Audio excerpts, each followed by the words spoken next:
So let's talk a little bit about lice in a chicken coop, how you can get it, what to look for, all that kind of stuff. So lice in your coop can come from a couple of places. One of the main ways that you get it, and I'm thinking that's how we probably got it, is from wild birds. So if you have chickens at free range, that's a possibility. And also if you have wild birds that get in your coop and nest, that can be another source. You can also get lice from other birds that are already infected. So if you bring in new chickens or even equipment, because that lice can stay alive for up to a week on, chicken waters and feeders and things. So, you want to make sure you disinfect any new things you get and quarantine any new birds that you get as well. Some symptoms of lice in your flock, the things that we really noticed was that our birds, they always molt in June. Our birds molt in June, don't lay very well through usually August, and they lay pretty much the rest of the year. But we noticed that some of them were looking even rougher than usual, even kind of sketchier than just a regular molt. So they're missing just a lot more feathers than they should have been. And then we had a couple of birds that were starting to act a little bit sickly too on top of that. They just were a little lethargic. So we took a look, and I saw pretty much right away, not a lot, but enough on those kind of lethargic birds that there were definitely some little lice on there. Maybe kind of a wood tick almost, just like a really, really tiny white, almost white to straw color little creature that is running around on your birds, and they don't want to be exposed. So they'll move pretty quickly. If you part their feathers, they'll kind of run for cover back under their feathers. And they also will lay eggs around the base of feathers, so you can look for that too. I haven't seen a lot of eggs on our birds, even the ones that are sickly, but I have seen plenty of just the lice moving around. And so the loss of feathers, chickens really kind of pecking and preening at themselves a lot more than usual, being lethargic, a loss of egg production, those are all kind of things you can look for in terms of lice. So some of the key areas you want to check for lice on your chickens: around the vent is a spot where a lot of them will be, and then underneath their wings is another area where you can find them. And so the ones that I have found have actually been kind of on sort of their breast area. That's where I've seemed to notice the largest amount of lice on our birds that are sick.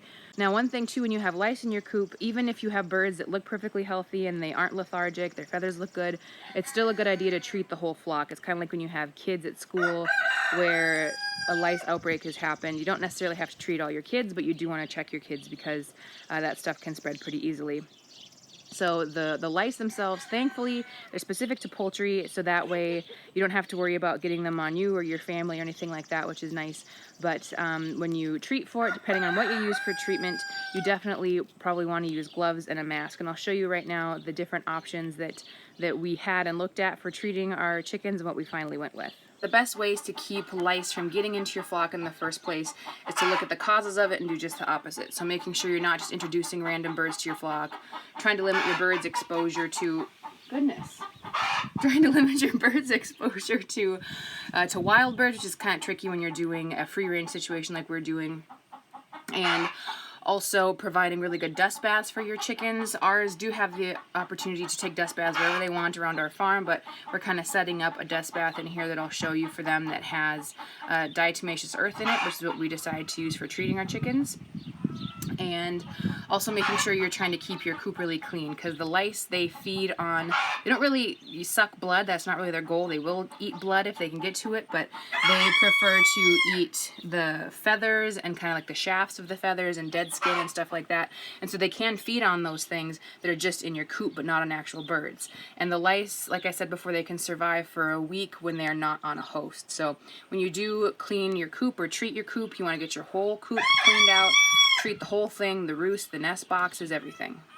So this is what we decided to go with for treating our chickens, diatomaceous earth, or DE. It is a naturally occurring type of rock. This is kind of a powdered form of it here. People use this even as a dewormer sometimes for animals. This is one type that we got that we used first, and then we also got this PermaGuard from a local feed mill too that we are going to use. And so it is all OMRI listed, like I may have mentioned.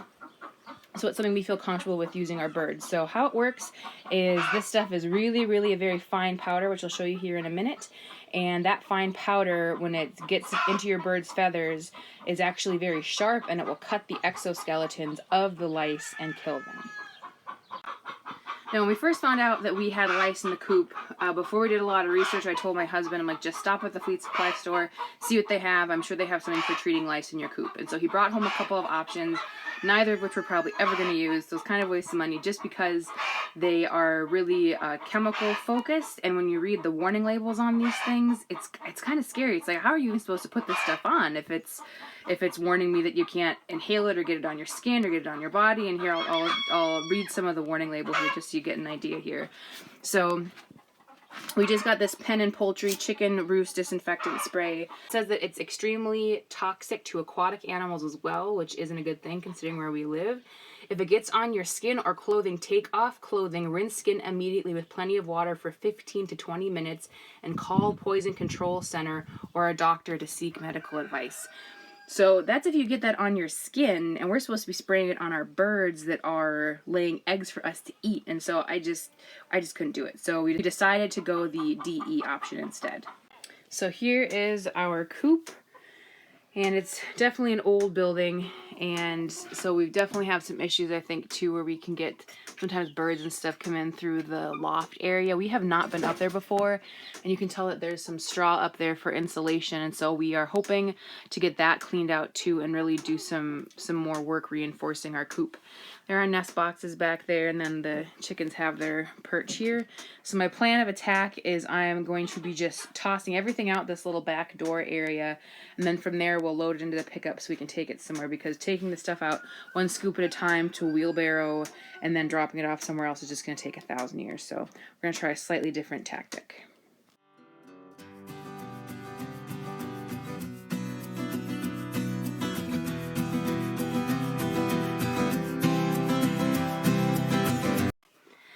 Okay, I got the nest boxes all cleaned out, and so I'm going to give them all, got this little scoop here, I'm going to give each of them probably maybe a scoop or half a scoop of diatomaceous earth and sprinkle that across the bottom. And I'll show you the bag of the stuff that I'm using. We've mostly used it in the past just as a fly control, like on the barn floor and the coop floor. If flies are getting kind of bad, it seems to work well. That's nice, like I got a mask beard.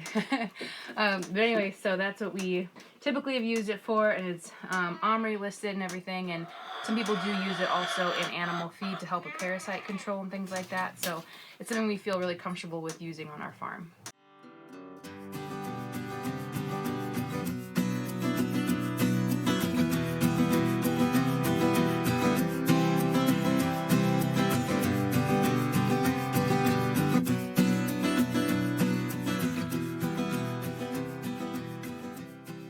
Okay, whew. So I've got the coop all cleaned out as much as I can anyway. On our coop here, the concrete ends and then it's just kind of dust over there, so you really can't do too much. You just kind of get to a point where you have to call it good. But so I've got the coop all cleaned out, and then oh, here's some of our younger chickens coming to say hello. So that's all cleaned out. So I'm just going to take the DE and do just like I did with the nest boxes. I'm just going to sprinkle a pretty solid layer over the whole floor. I'm not going to put down fresh bedding right away. I'm going to do the DE, probably let it sit for the rest of the day, and then maybe tonight when we come and do evening chores, I'll put down the wood shavings, and then I might even do another little sprinkling of DE on top of that. And I'm also going to do on top of the roost bars too, because I really just want to make sure, you know, anywhere that a little louse, I'm not sure what the singular is for lice. I just want to make sure that we cover every nook and cranny where they can maybe be hiding out. So that's what's up next.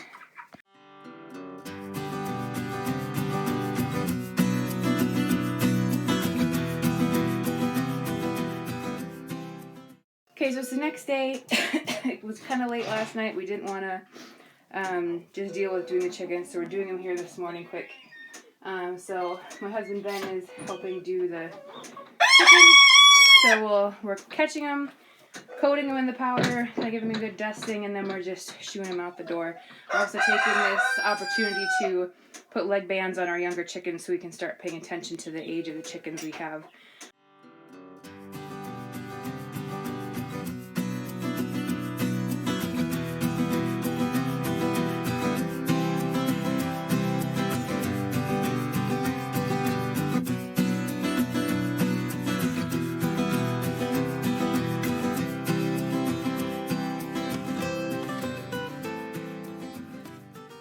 So we will treat our birds again in a week because the eggs that are on the birds are still going to hatch, the lice eggs.